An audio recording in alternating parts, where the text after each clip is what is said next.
Hello friends, welcome to my channel. Previous క్లాస్లో basics ఎలా రాయాలో మనం చూసాం. ఇప్పుడు ప్రజెంట్ క్లాస్లో మీరు ప్రాక్టీస్ చేసినటువంటి బేసిక్స్ యూజ్ చేసి లెటర్స్ ఎలా ఫామ్ చేయాలి అన్నది ఇవాళ క్లాస్లో మనం చూడబోతున్నాం. సో ఒకసారి మీరందరూ కూడా బేసిక్స్ ప్రాక్టీస్ చేశారని నేను అనుకుంటున్నాను. సో ఒకసారి కనుక మీరు బేసిక్స్ కరెక్ట్గా ప్రాక్టీస్ చేసి ఉంటే కనుక లెటర్స్ మనకి చాలా ఈజీగా నేర్చుకోవచ్చు.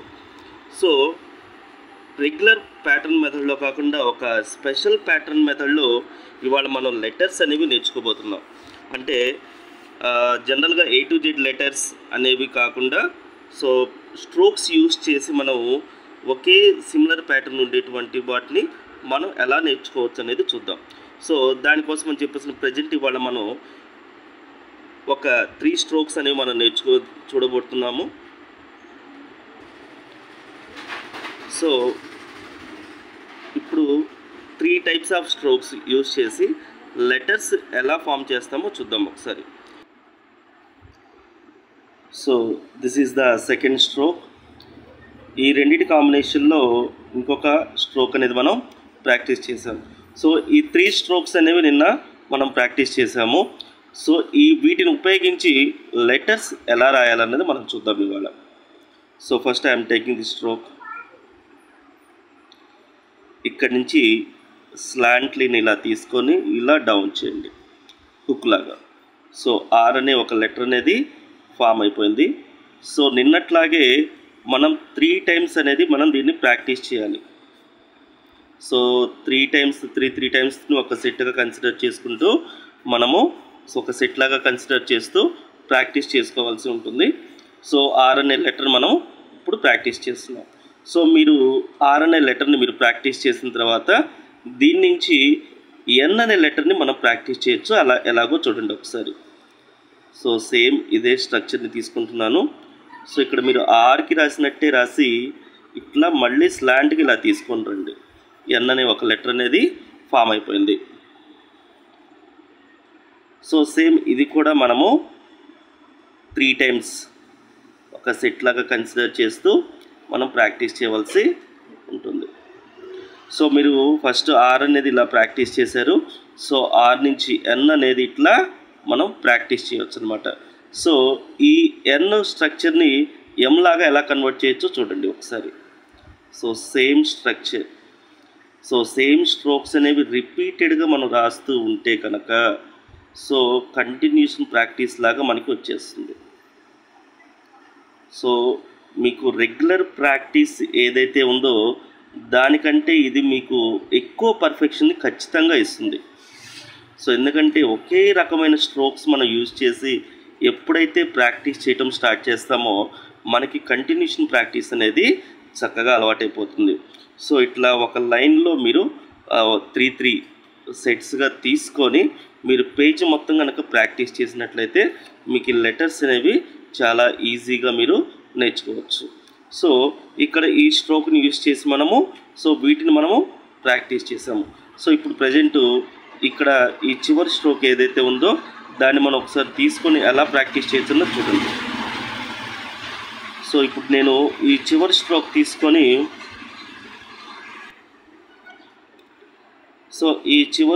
తీసుకొని నేను ఐ అనే ఒక లెటర్ని రాశాను. సో దీన్ని కూడా మీరు 3 సెట్స్గా కన్సిడర్ చేయాల్సి ఉంటుంది. సో ఐ అనే లెటర్ని మీరు ప్రాక్టీస్ చేశారు. సో దీన్ని కొంచెం నేను మాడిఫై చేస్తున్నాను చూడండి. ఇప్పుడు ఇదే స్ట్రక్చర్ని సో ఇలా ఇక్కడ ఈ బాటమ్ స్ట్రక్చర్ ఏదైతే ఉందో దాన్ని నేను ఇలా మాడిఫై చేసి దీనికి ఈ సెకండ్ స్ట్రోక్ ఏదైతే ఉందో దాన్ని ఇలా యాడ్ చేస్తున్నాను చూడండి ఒకసారి. సో ఇప్పుడు యు అనే లెటరు ఫామ్ అయిపోయింది.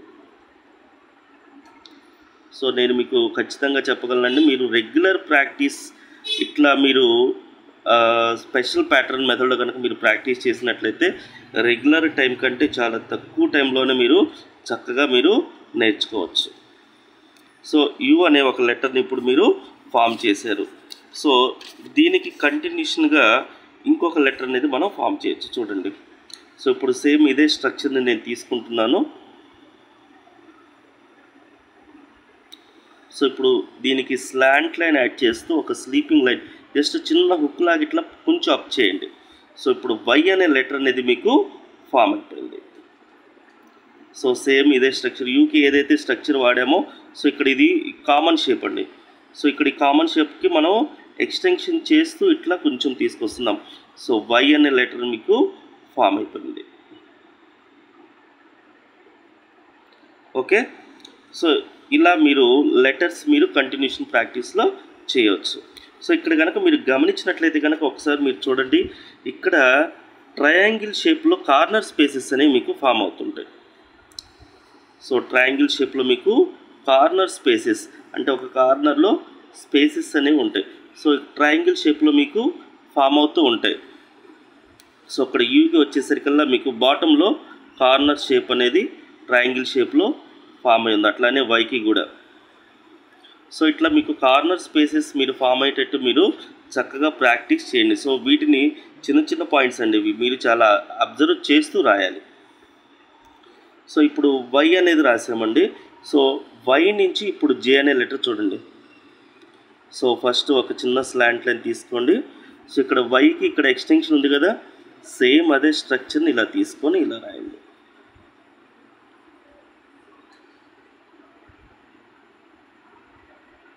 సో వీటిని కూడా ఒక 3 సెట్స్ అనేవి తీసుకోండి. 3 కలిపి ఒక సెట్ లాగా మీరు కన్సిడర్ చేసినట్లయితే కనుక మీరు ప్రాక్టీస్ చేయటం చాలా ఈజీగా ఉంటుంది. సో ఈ 3 స్ట్రక్చర్స్ని యూజ్ చేసి మీరు ఇలా లెటర్స్ అనేవి మీరు ఫామ్ చేయొచ్చు. సో మరిన్ని లెటర్స్ నెక్స్ట్ వీడియోలో మనం చూద్దాము. సో ఇవాళ మీరు ఈ 7 లెటర్స్ అనేవి ప్రాక్టీస్ చేయండి. సో నెక్స్ట్ క్లాస్లో మళ్ళీ మిగిలిన లెటర్స్ ఎలా ప్రాక్టీస్ చేయాలన్నది మీకు ఎక్స్ప్లెయిన్ చేస్తాను. Thank you. మీరు లెటర్స్ని ప్రాక్టీస్ చేసేటప్పుడు నిన్న మీకు 3 విషయాలు చెప్పానండి. సో మళ్ళీ ఇప్పుడు ఈ వీడియోలో మీకు ఆ 3 విషయాలు చెప్తున్నాను. ఫస్ట్ మనం పెన్ పొజిషన్. సో మన పెన్ పొజిషన్ అనేది ఇలా ఉండాలి. సో మీరు ఈ 2 ఫింగర్స్ తోటి హోల్డ్ చేస్తూ థర్డ్ ఫింగర్ అనేది బేస్ ఫింగర్ లాగా, సో రిమైనింగ్ ఫింగర్స్ అనేవి సపోర్టింగ్ ఫింగర్స్ లాగా మెయింటైన్ చేస్తూ పెన్ పొజిషన్ అనేది మీరు మెయింటైన్ చేయాలి. సో మనకి ఇది చాలా ఇంపార్టెంట్ రోల్ అండి. సో మీ పెన్ పొజిషన్ బట్టి మీ ఫింగర్ ఫ్లెక్సిబిలిటీ అనేది చక్కగా డిపెండ్ అయి ఉంటుంది.